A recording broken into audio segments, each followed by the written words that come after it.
पुराणों में टीचिंग्स है, रियल लाइफ टीचिंग्स कैसे अप्लाई करनी है अपने आप को, और वो स्टोरी बेस्ड है, इतिहास बेस्ड है। और इतिहास is basically Mahabharata and Ramayana. तो वेदों, पुराण और इतिहास को पंचम वेद कहा जाता है। सो वैदिक लिटरेचर का ही पार्ट है। तो 4 वेद है, उसमें पंचम वेद है पुराण और इतिहास। तो वो 5th वेदा है जो मोर प्रैक्टिकल है। वेदों को ये लोग बोलते हैं कि वेदों को, हाँ, कंबाइन और ज्यादा in a practical manner. Combine तो है, बात तो सही है, बट हाँ, in a more practical manner. Now one thing is, जब लोग पूछते हैं ना हमें कि भाई हमें क्यों अधिकार नहीं है वेद पढ़ने का, हमें क्यों ये है, हमें क्यों वो है, एक एक बात बताए, चलो दिया अधिकार, करो शुरू पढ़ना, देखते हैं कितना दिन पढ़ोगे। पहले तो ये जानो कि एक संस्कृत खुद सीखने के लिए इंसान को एक अच्छे से जो रियल फोनेटिक्स और सब कुछ सीखना होता है ना, वो पूरा पूरा व्याकरण सीखने में इंसान को एक एक एक उत्तम श्रेणी के स्टूडेंट को सीखने में 6 साल लगते हैं। एक एवरेज स्टूडेंट के, एवरेज श्रेणी के स्टूडेंट को 12 साल लगते हैं। एकदम वो संस्कृत उस लेवल का संस्कृत, वेद पाठी संस्कृत जो होता है वो सीखने के लिए सबसे इजीएस्ट संस्कृत है गीता का।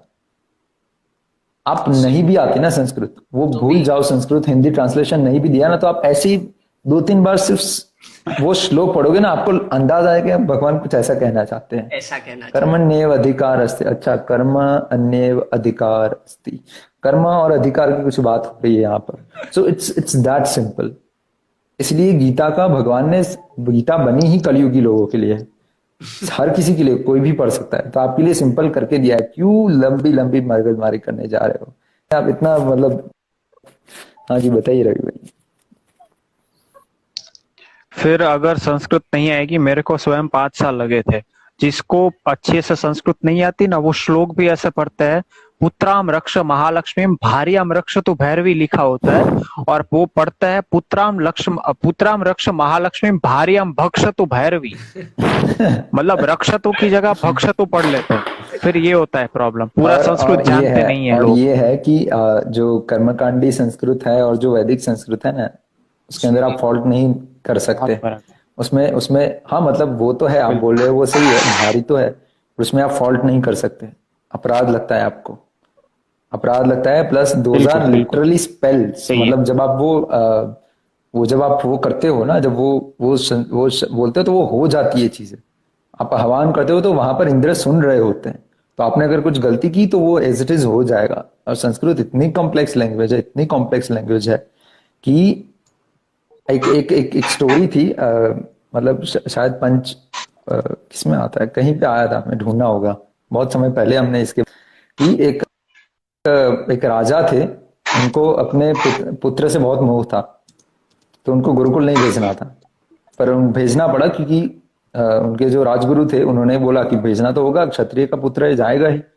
तो भेजा उन्होंने, पर इतना मोह था अपने पुत्र से, इतना मोह था कि जाने ही नहीं दिया, पर जाने दिया।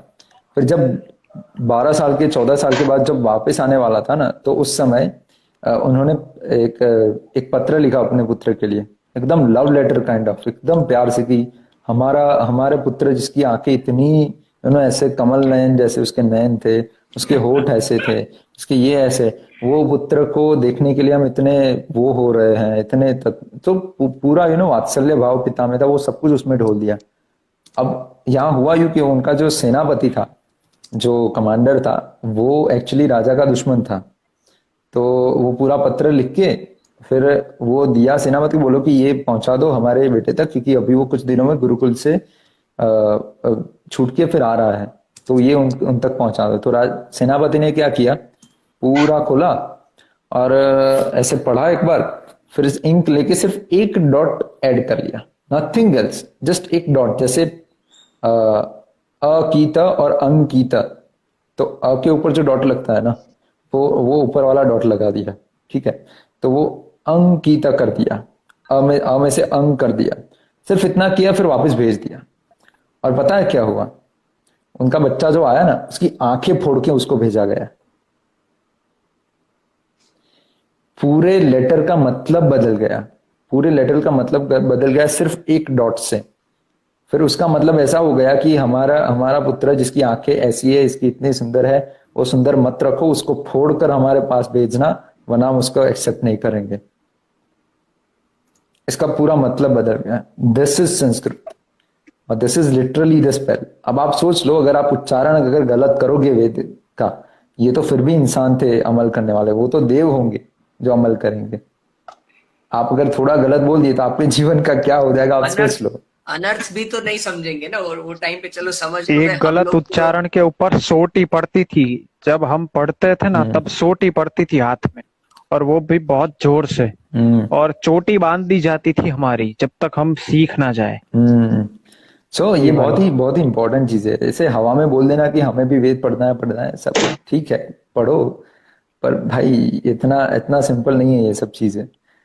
पर ठीक है, अगर किसी को सच में इतनी जिज्ञासा है तो you are open to do it, open to. But पहले जान लो क्या होता है वो सब चीजें। अभी